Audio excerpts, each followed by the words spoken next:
आयत करीमा क्या है? आयत करीमा दरअसल एक छोटी लेकिन अत्यधिक प्रभावी और महत्वपूर्ण आयत है। सूरह अंबिया 21:87 में मिलती है। यह आयत हजरत यूनुस अलैहिस्सलाम की दुआ का हिस्सा है जो उन्होंने उस समय पढ़ी जब वे मछली के पेट में। यह आयत इस प्रकार है, ला इलाहा इल्ला अंता सुब्हानक इन्नी कुन्तु मिनज़ ज़ालिमीन, ला इलाहा इल्ला अंता, तेरी महिमा है मैं जालिमों में से हूँ। इस आयत में हजरत यूनुस अलैहिस्सलाम ने अल्लाह से अपनी गलती की माफी मांगी और अपने ऊपर हुए अत्याचार को स्वीकार किया। उनकी ये दुआ इतनी प्रभावशाली थी कि अल्लाह ने उन्हें मछली के पेट से निजात दिलाई और उनके पापों को माफ। आयत करीमा के फायदे क्या क्या हैं? आयत करीमा को इस्लामिक जगत में एक महत्वपूर्ण दुआ के रूप में देखा जाता है। इसे पढ़ने के कई फायदे हैं जिनमें से कुछ निम्नलिखित हैं। 1. परेशानियों से छुटकारा। इस आयत को पढ़ने से जीवन की हर प्रकार की परेशानियों से निजात मिल सकती है। जब भी कोई व्यक्ति मुश्किल हालातों में होता है और उसे किसी समस्या से बाहर निकलने का कोई रास्ता नहीं दिखता, तब आयत करीमा पढ़ना अत्यधिक प्रभावशाली साबित हो सकता है।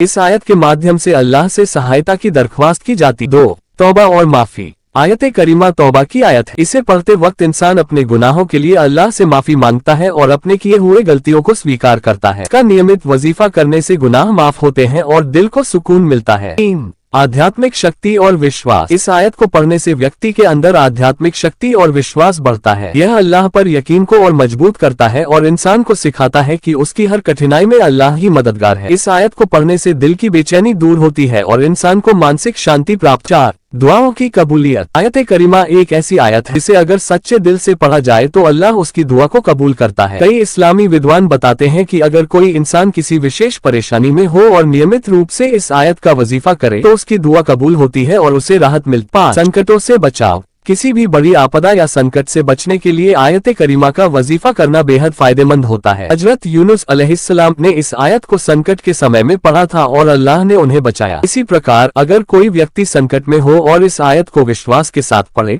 तो अल्लाह उसे उस संकट से निजात दिलाता है। नकारात्मक ऊर्जा से बचाव। आयत करीमा को पढ़ने से व्यक्ति को नकारात्मक ऊर्जा और शैतानी वसवसे से भी बचाव मिलता है। नियमित वजीफा व्यक्ति को हर प्रकार की बुराइयों और नकारात्मक तत्वों से दूर रखता है जिससे इंसान के जीवन में सकारात्मकता बनी रहती है। आयत करीमा का वजीफा कैसे करें? आयत करीमा का वजीफा करने के लिए कुछ विशेष नियम नहीं होते, लेकिन इसे पढ़ते समय सच्चे दिल से अल्लाह पर यकीन और भरोसा रखना चाहिए। कुछ सामान्य तरीके निम्नलिखित हैं। 5 वक्त की नमाज के बाद। आप 5 वक्त की नमाज के बाद 100 या 1000 बार आयत करीमा का वजीफा कर। मुश्किल वक्त जब भी कोई परेशानी आए या दिल में बेचैनी हो तो इस आयत को बार बार पढ़ा जा सकता है। गुनाहों की माफी के लिए अगर आप किसी गुनाह के बाद तौबा करना चाहते हैं तो आयत करीमा का वजीफा बेहद असरदार होता है। विशेष दिनों में इस्लाम में कुछ खास दिन होते हैं जैसे जुम्मा का दिन। इन दिनों में भी आयत करीमा का वजीफा करना अत्यधिक फायदेमंद माना जाता है।